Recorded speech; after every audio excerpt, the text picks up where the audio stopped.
Hi there, Jamie here with Annapolis Discovered, and today we get to take a fun boat ride about 1.5 miles offshore here from the Annapolis Maritime Museum, where we're going to visit the Thomas Point Shoal Lighthouse, a treasure of the Chesapeake.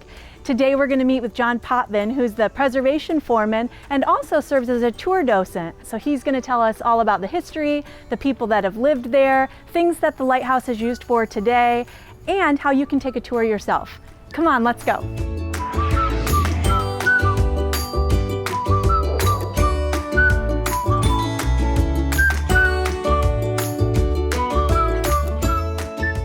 Hey John, thanks so much for having us out at this beautiful place on a beautiful day. You got the day, perfect day. Nice breeze blowing out here. We're at the Thomas Point Shoal Lighthouse, built in 1875. 1875. So the first thing, Thomas Point Shoal Lighthouse, what does that mean? That means that there's shallow water, so they had to put a lighthouse to keep ships from running aground on this shoal. Actually, one time there were 40 of these in the bay. This is the last surviving screw-pile lighthouse on the bay.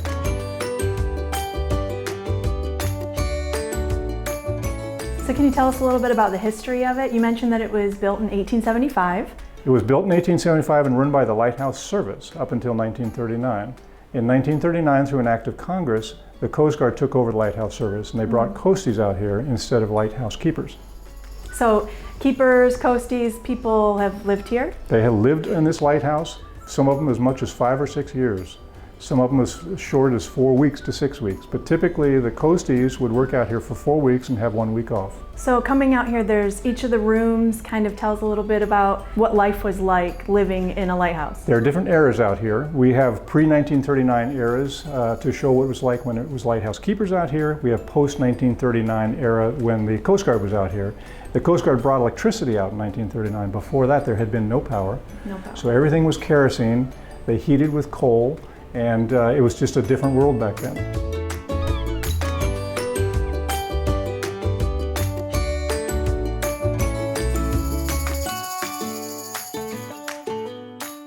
And aside from all of the information and the light that helps guide boaters, you can also come visit.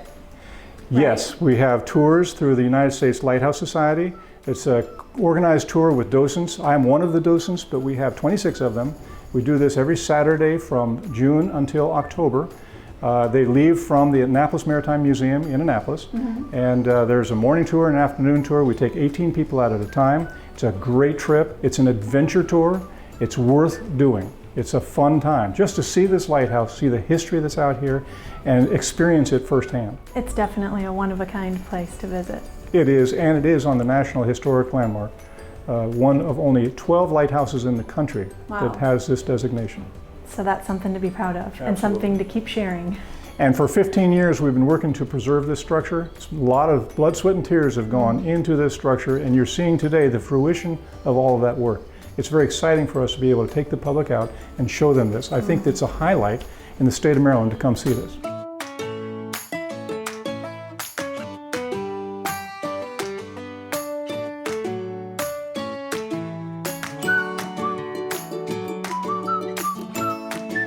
We're back on land here after our wonderful tour of the Thomas Point Lighthouse, and we want to keep these tours going. So there's some ways that you can be involved in the preservation effort. Coming up on November 2nd is the Keep the Light Shining Gala at the Navy Marine Corps Stadium, where they're going to have a fundraiser to help with the preservation efforts moving forward. To learn more about the gala and taking a tour for yourself, check out our written blog at AnnapolisDiscovered.com. I'm Jamie, and I'll see you on our next adventure.